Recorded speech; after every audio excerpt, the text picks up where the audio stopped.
So fellow Toastmasters, watch me! Watch me! Waggle, waggle, waggle, waggle, waggle, waggle, waggle, waggle, waggle, waggle, waggle, waggle, waggle, waggle, waggle. That is how my 3-year-old granddaughter makes her presentations to her most favorite audiences. And that usually includes mommy, daddy, grandma, grandpa. Wouldn't it be great if we all felt that energetic and that confident every time we gave a presentation? To know that our audience loves us and wants desperately to hear what you have to say, and they're going to love it. Well, in reality, a lot of us feel very nervous giving a speech or a presentation. So what I'd like to share with you today is, even though you're experienced or inexperienced, I'd like to share what are some of the triggers of our anxiety in giving a presentation. What are some of the symptoms that you can recognize to know you're going through anxiety? And some major methods of helping us manage that anxiety. It's very important to have that energy because it gives us a lot of strength. It helps improve our energy for giving the speech, but we just need to learn how to manage it.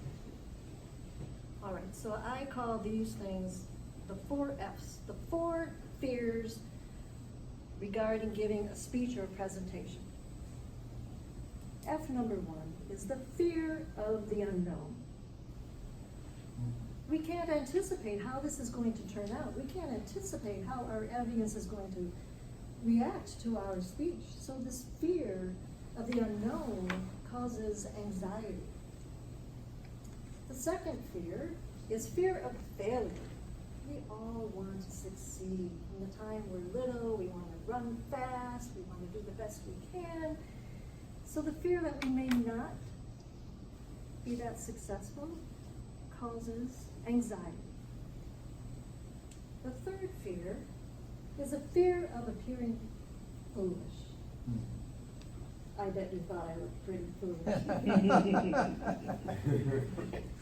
But we want people to feel confident that we know what we're talking about. Our fear of disgrace or embarrassment really causes great fear and great panic. The last fear, fear number 4, F number 4, is the fear of being boring to our audience. We want to connect. We want to share our information. We want them to benefit from what we're saying. And the fear that this may not happen encourages, it causes feelings of insecurity and worry.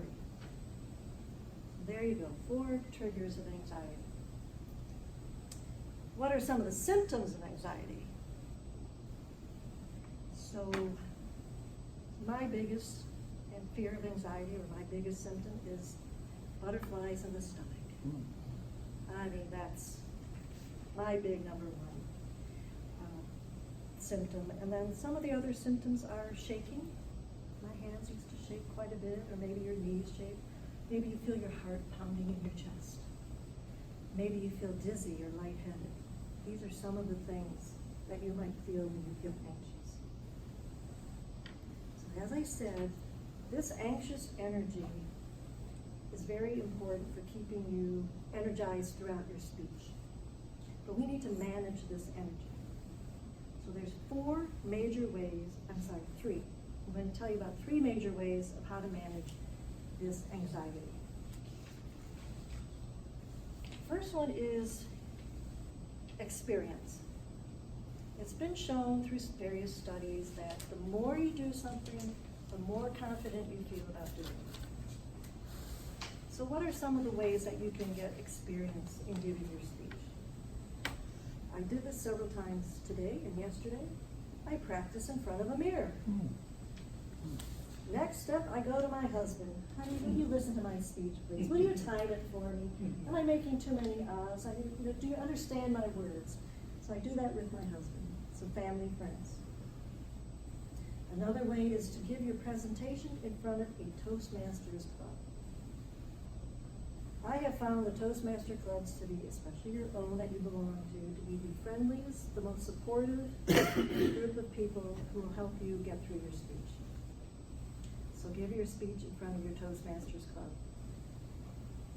At one time, there used to be a contest, I think it was many years back, where you would try to visit as many clubs in your area or your division as possible, just to see what they're like and practice doing table topics in front of them. So that's another good thing to do, is give presentations to different groups as often as you can. So that's how you gain experience. You gain confidence by gaining experience. The second way of managing stress is through visualization. I think I don't know if he still does it, but Tiger Woods used to do visualization to make sure, practice, visualize making that hole-in-one, visualizing getting out of that sand trap. There have also been studies that say that a vividly imagined event is recorded as a memory, and your brain and your spinal nervous system can't tell the difference between a vividly imagined event versus an actual event that happened. So what I'd like for you guys to do with me today is let's practice visualizing giving a speech. Okay? So just close your eyes, relax. I'll walk you through. You get introduced to the audience. Now you're walking confidently up to the podium, and as you're walking, you're smiling at people, you're feeling good. You get to your podium, or wherever your center of stage is, and you take a few deep breaths. They don't have to be big ones, people don't have to see your chest going up and down, just a few breaths before you start speaking. And when you start speaking, you speak clearly and forcefully, and imagine this, you make every single point that you wanted to make in your speech. You are captivating your audience with your body language, with your vocal variety, and with your words. And when you finish, the audience applauses their appreciation. Now this is a visualization. You can open your eyes now. And you can do this as often as you need to help build your confidence. And as you do it, you should start to feel your anxiety decrease. The last way I want to talk about, the last method, is relaxation. So there is a big connection between your mental feelings and your physical reactions.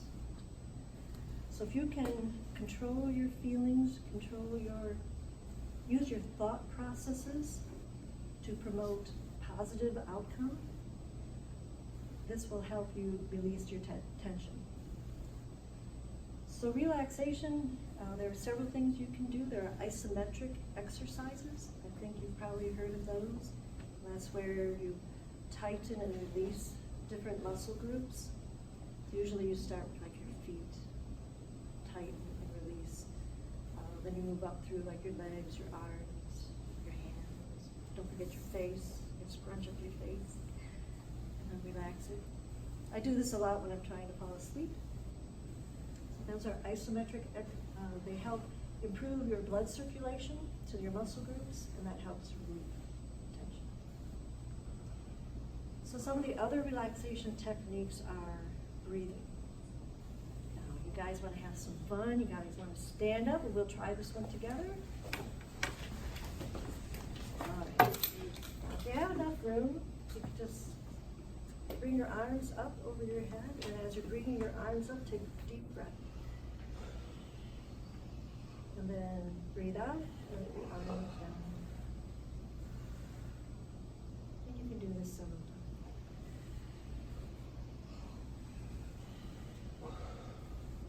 Now they also say you can try to touch your toes, but you don't have room for that. It all depends on what space you have and where you are. Something else you can do to release the tension in your shoulders and in your neck is to have your arms to the outside and just rotate them in small circles, 10 towards the front,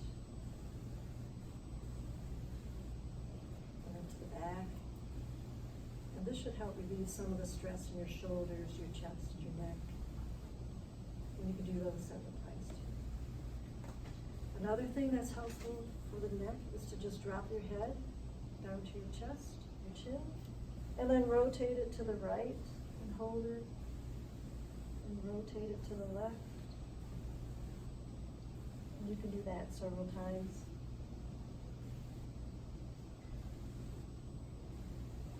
And so that's another good thing to do. And lastly is something you'll probably have to try at home. And it's called diaphragmatic breathing. If you watch babies breathe, it's always the tummies.